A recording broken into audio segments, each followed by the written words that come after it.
আসসালামু আলাইকুম রহমতুল্লাহ। আমরা 3 দফা দাবি নিয়ে আজকে স্বরাষ্ট্র মন্ত্রণালয় ঘেরাও করেছি। ইতিমধ্যে আমাদের একটি মিটিং হয়েছে। আমরা আমাদের দাবিগুলো আপনাদের সামনে উত্থাপন করছি।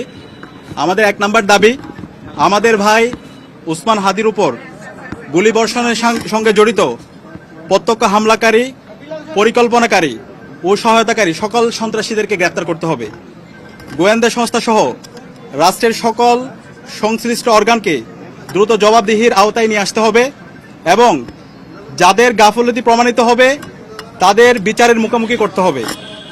একই সঙ্গে যারা এই হামলাকে সমর্থন জুগিয়েছে, হাদি ভাই এবং জুলাই বিপ্লবীদের হত্যাযোগ্য করে তুলেছে, সেই কালচারাল ফেসিস্টদেরকে সামাজিকভাবে বয়কট করতে হবে। এই সব ব্যবস্থা অনতিবিলম্বে দৃশ্যমান করতে হবে। 2 নম্বর দাবি, আগামী 48 ঘন্টার মধ্যে নিষিদ্ধ লীগের বিরুদ্ধে এলাকাভিত্তিক চিরুনি অভিযান শুরু করতে হবে। নিষিদ্ধ ঘোষিত সংগঠনের বিভিন্ন স্তরের সকল সন্ত্রাসীদেরকে গ্রেপ্তার করতে হবে এবং সব ধরনের অবৈধ অস্ত্র উদ্ধার করতে হবে। এই বিষয়ে সরকারের অবহেলা আমরা সহ্য করব না।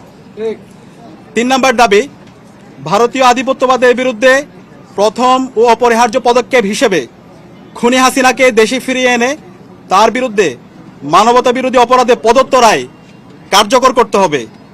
গণহত্যাকারী সন্ত্রাসীদের আশ্রয় দেওয়ার প্রতিবাদে ভারতের সঙ্গে কূটনৈতিক সম্পর্ক পুনর্বিবেচনা করতে হবে।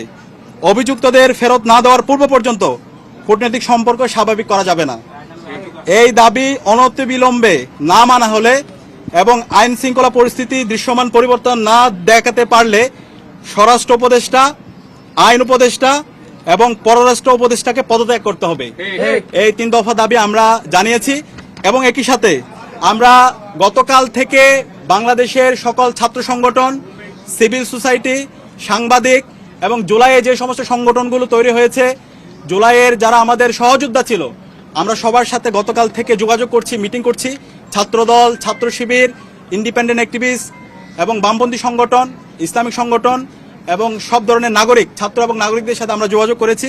আমরা সারা দেশে সবাইকে ঐক্যবদ্ধ হওয়ার জন্য, আমাদের ফেসিবাদের বিরুদ্ধে, আমাদের কমন এনিমি ভারতের যে হচ্ছে যারা বাংলাদেশে দাসত্ব কায়েম করতে চায় এবং একই সাথে এই পতিত ফেসিস্টদের বিরুদ্ধে আমাদের ঐক্যবদ্ধ হওয়ার জন্য আমরা সবার সাথে কথা বলেছি এবং সকল ফেসিবাদ বিরোধী যারা আন্দোলন সংগ্রাম করেছে সবাই একমত হয়েছে এবং খুব দ্রুতই সকল ফেসিবাদ বিরোধী আমরা যারা জুলাই একসাথে নেমেছিলাম আমাদের সম্মিলিত কর্মসূচি আপনারা দেখতে পাবেন।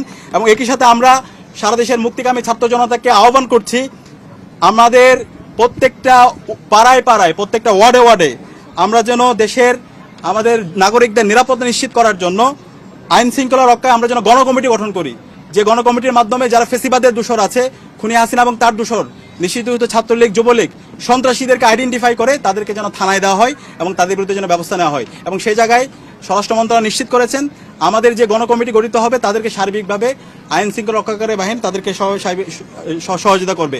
এবং যেই দিল্লি আজকে খুনি হাসিনা এবং তার দোষরদেরকে, সন্ত্রাসীদেরকে আশ্রয় দিচ্ছে এবং দিল্লি থেকে আমাদের বাংলাদেশকে বিভিন্নভাবে উত্তপ্ত করার চেষ্টা করা হচ্ছে, সেই দিল্লির সাথে আমাদের যে পররাষ্ট্র মন্ত্রণালয় আছে, পররাষ্ট্র মন্ত্রণালয়ের কূটনৈতিকভাবে তাদের বিরুদ্ধে আমাদের যে সম্পর্ক সেটাকে পুনর্বিবেচনা করতে হবে।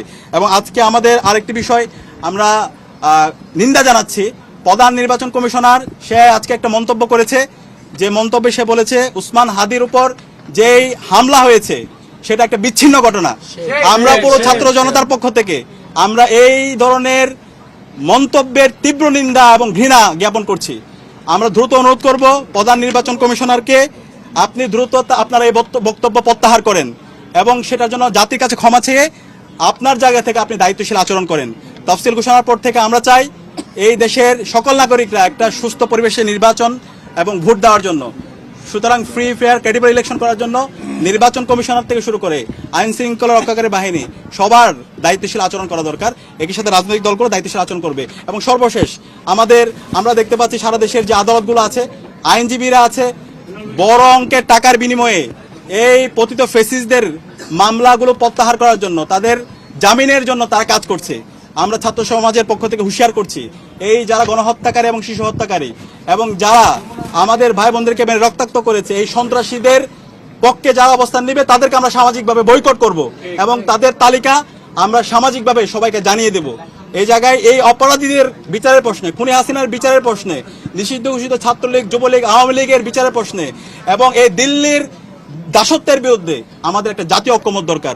আমরা আশা রাখছি বাংলাদেশপন্থী যারা আছে, দীর্ঘ ফেসিবাদ বিরোধী যারা আন্দোলন করেছে, আমরা সবাই ঐক্যবদ্ধভাবে আমাদের এই ফেসিবাদের পতিত ফেসিস্টদের বিরুদ্ধে এবং খুনি হাসিনার বিচারের প্রশ্নে আমরা ঐক্যবদ্ধভাবে আমরা আমাদের আন্দোলন সংগ্রাম জারি রাখবো।